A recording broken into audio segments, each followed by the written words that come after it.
Hello, कैसे हैं आप सब लोग। परियोजना कार्य 3 समाज विज्ञान उत्तराखंड प्रयोगात्मक परीक्षा। लोकतांत्रिक आधुनिक लोकतांत्रिक शासन व्यवस्था में राजनीतिक दलों का महत्व को अस्वीकार नहीं किया जा सकता है। दल पद्धति के बिना लोकतंत्र का सफल संचालन संभव नहीं है। राजनीतिक दल का अर्थ राजनीतिक दल व्यक्तियों का एक ऐसा संगठन होता है जिनकी सामान्य विचारधारा तथा सिद्धांत होते हैं तथा जिनका उद्देश्य सामूहिक प्रयासों द्वारा सत्ता प्राप्त करना होता है। परिभाषाएं। राजनीतिक दलों की निम्नलिखित परिभाषाएं दी गई हैं। गिलक्रिस्ट के अनुसार राजनीतिक दल नागरिकों के उस संगठित समूह को कहते हैं जिसके सदस्य समान राजनीतिक विचार रखते हैं और एक राजनीतिक इकाई के रूप में अपने कार्य करते हुए सरकार पर नियंत्रण करना चाहते हैं। माइकावर के अनुसार राजनीतिक दल किसी भी नीति या सिद्धांत के लिए संगठित एक संस्था है जो उस नीति को संवैधानिक साधनों से शासन का आधार बनाना चाहती है। लास्की के अनुसार राजनीतिक दल से हमारा तात्पर्य नागरिकों के उस संगठित समूह से है जो एक संगठन के रूप में कार्य करते हैं। दल प्रणाली के विभिन्न प्रकार। तो यहाँ पर जो है दल प्रणाली के निम्नलिखित 3 प्रकार हैं। एक दलीय शासन प्रणाली, द्विदलीय शासन प्रणाली और बहुदलीय शासन प्रणाली।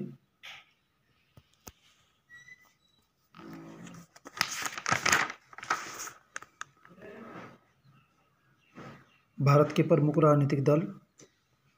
तो भारत के प्रमुख राजनीतिक दल निम्नवत हैं। Bharatiya Janata party BJP.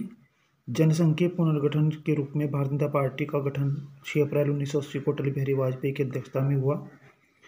चुनाव चिन्ह कमल का फूल। वर्तमान समय में श्री जेपी नड्डा भारतीय जनता पार्टी के राष्ट्रीय अध्यक्ष हैं। वर्तमान समय में केंद्र में भारतीय जनता पार्टी की सरकार है। माननीय नरेंद्र मोदी जी भारत के वर्तमान प्रधानमंत्री हैं और भारतीय जनता पार्टी का चुनाव चिन्ह कमल का फूल है। दूसरा है भारतीय राष्ट्रीय कांग्रेस। विश्व के सबसे प्राचीन दलों में से एक भारतीय राष्ट्रीय कांग्रेस की स्थापना 1885 में A.O. ह्यूम ने की थी। वर्तमान समय में श्रीमती सोनिया गांधी पार्टी के अध्यक्ष हैं। पार्टी का चुनाव चिन्ह हाथ का निशान है। समाजवादी पार्टी की स्थापना 1992 में मुलायम सिंह यादव द्वारा की गई थी। वर्तमान में समाजवादी पार्टी के अध्यक्ष श्री अखिलेश यादव हैं। समाजवादी पार्टी का चुनाव चिन्ह साइकिल का निशान है। राजनीतिक दलों का लोकतंत्र में महत्व। राजनीतिक दलों का लोकतंत्र में निम्नलिखित महत्व है। स्वस्थ लोकमत का निर्माण करना, निर्वाचनों का संचालन करना, सभी वर्गों के हितों का प्रतिनिधित्व करना, मतों एवं सिद्धांतों का प्रचार प्रसार करना, सरकार का निर्माण एवं संचालन करना, शासन सत्ता को मर्यादित रखना और 7वां शासन के विभिन्न अंगों में समन्वय स्थापित करना। भारत के क्षेत्रीय दल का अर्थ ऐसे दल जिनका प्रभाव किसी विशेष राज्य या किसी विशेष क्षेत्र से सीमित हो, क्षेत्रीय दल कहलाते हैं। भारत के प्रमुख क्षेत्रीय दल और उनसे संबंधित क्षेत्रीय दल अकाली दल पंजाब, शिवसेना महाराष्ट्र, केरल कांग्रेस केरल, नेशनल कांग्रेस जम्मू कश्मीर, हरियाणा विकास पार्टी हरियाणा, उत्तराखंड क्रांति दल उत्तराखंड। राजनीतिक दलों में सुधार हेतु सुझाव। लोकतांत्रिक प्रक्रिया में राजनीतिक दलों की महत्वपूर्ण भूमिका। प्रत्येक राजनीतिक दल में कुछ गुण व कुछ अवगुण होते हैं। राजनीतिक दलों में सुधार हेतु कुछ सार्वजनिक सुझाव निम्नवत हैं।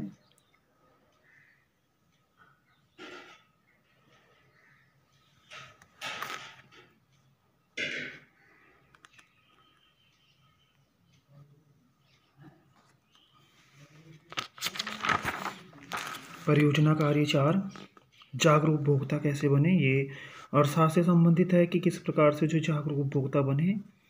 उपभोक्ता का जो वस्तुओं का उपयोग या उपभोग करता है उपभोक्ता कहलाता है। उपभोक्ता उस व्यक्ति को कहते हैं जो विभिन्न वस्तुओं एवं सेवाओं का उपयोग करता है, उपभोग करता है।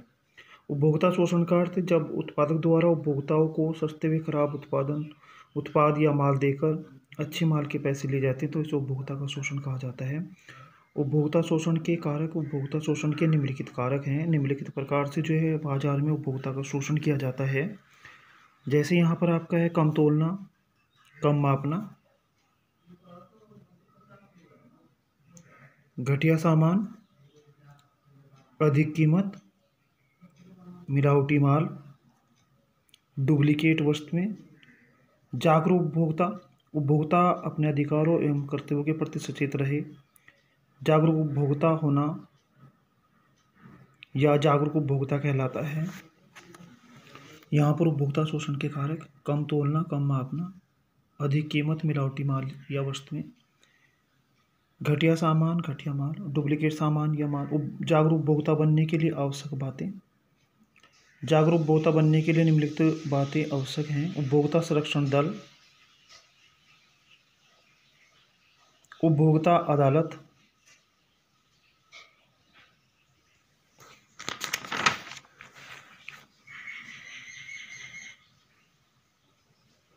उपभोक्ता दलों द्वारा बाजार का निरीक्षण। उपभोक्ता दलों द्वारा स्थानीय बाजारों का समय समय पर निरीक्षण किया जाना चाहिए। ये जागो ग्राहक जागो का लोगो। उपभोक्ता अधिकार,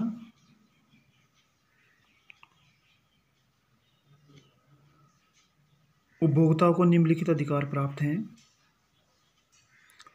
चयन का अधिकार, उपभोक्ता को विभिन्न प्रकार की वस्तुओं को चयन करने का अधिकार है। उनमें से वे सर्वोत्तम वस्तु का चयन कर सकता है।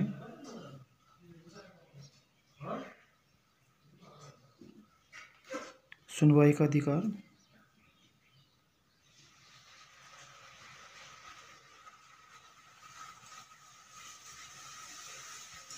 सूचना का अधिकार, उपभोक्ताओं को निम्नलिखित अधिकार हैं। चयन का अधिकार, सूचना का अधिकार, उपभोक्ता अधिकार में सुनवाई का अधिकार, प्रतिकार किए जाने का अधिकार। प्रतिकार किए जाने का अधिकार उपभोक्ताओं अन्याय, धोखाधड़ी, कालाबाजारी आदि के विरुद्ध प्रतिकार करने का अधिकार है। इसके अंतर्गत उपभोक्ताओं से यह आशा की जाती है कि यदि दिए गए निर्देशों के अनुसार वस्तु का उपयोग किया जाए तो प्रत्येक वस्तु किए गए विज्ञापन के अनुरूप कार्य करेगी। ये यहाँ पर परियोजना कार्य 4, उसके बाद परियोजना कार्य 5, आपदा आकस्मिक योजना की तैयारी। आपदा का अर्थ, आपदा प्राकृतिक एवं मानवजनित वह घटना है जिसका परिणाम व्यापक क्षति है। आपदा दो प्रकार की होती है, प्राकृतिक आपदा और मानवजनित आपदा। आपदा के कारक, आपदा प्राकृतिक एवं मानवजनित कारणों से उत्पन्न होती है। प्राकृतिक कारणों में ज्वालामुखी, भूकंप, भूस्खलन, सूखा, बाढ़, चक्रवात आदि प्रमुख हैं। मानवीय कारकों से उत्पन्न आपदाएं सड़क दुर्घटना, विद्युत करंट, अत्यधिक खनन आदि प्रमुख हैं। आपदा प्रबंधन का अर्थ, आपदा प्रबंधन एक ऐसी प्रक्रिया है जो आपदा को कम करने का प्रयास करती है, आपदा प्रबंधन कहलाती है। आपदा प्रबंधन के घटक, आपदा प्रबंधन के निम्नलिखित घटक हैं। पहले से तैयारी, राहत, पुनर्वास,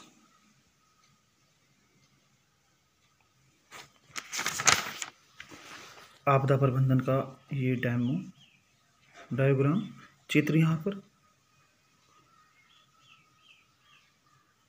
जोखिम का प्रबंधन, जोखिम का प्रबंधन आपदा प्रबंधन का सबसे महत्वपूर्ण तत्व। अनेक जोखिमों का सामना करने के लिए अनेक दृष्टिकोण और प्रस्ताव प्रस्तुत किए जा गए हैं। यह सिद्धांत अनेक गंभीर विषयों और आपदाओं के प्रभाव में कमी लाने पर जोर देता है। इसमें ऐसे अनेक क्रियाकलाप शामिल हैं जो एक चक्र के रूप में कार्य करते हैं। इस आपदा से पहले, आपदा के बाद में हस्तक्षेप कार्यों की एक श्रृंखला में कल्पना की गई है। ये यहाँ पर चित्र, जोखिम बराबर खतरा गुणा संवेदनशीलता बटे प्रबंधन। जोखिम से जुड़े कारक, जोखिम प्रबंधन से जुड़े निम्नलिखित कारक। आगमन की प्रकृति, खास प्रभाव, शमन की प्रमुख रणनीतियाँ, समुदाय पर आधारित शमन रणनीतियाँ, चेतावनी, विपत्ति का आकलन, सहायता। आपदा प्रबंधन की स्थितियाँ, आपदा प्रबंधन की निम्नलिखित 3 स्थितियाँ। आपदा से पूर्व, पूर्ण तैयारी, जन जागरूकता, आपदा न्यूनीकरण। आपदा के दौरान खोज और बचाव, राहत और सहायता। आपदा के पश्चात राहत एवं सहायता, पुनः प्राप्ति एवं पुनर्वास विकास। सामुदायिक आपदा योजना के तहत संगठक या सामुदायिक योजना में क्या होना चाहिए। संपर्क साधना एवं प्रारंभिक जागरूकता। ग्रामीण आपदा प्रबंधन कमेटी का गठन।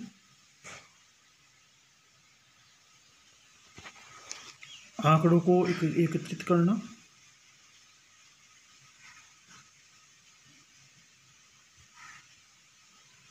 मौसम कैलेंडर।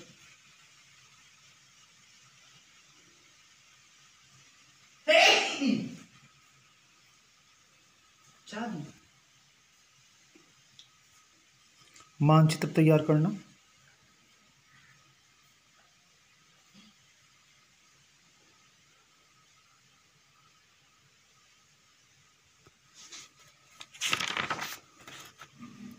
चित्र दीर्घा ज्वालामुखी विस्फोट।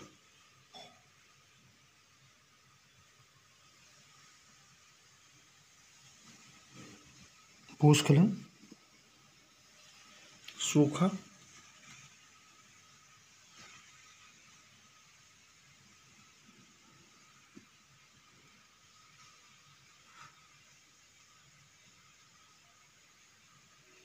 सुनामी।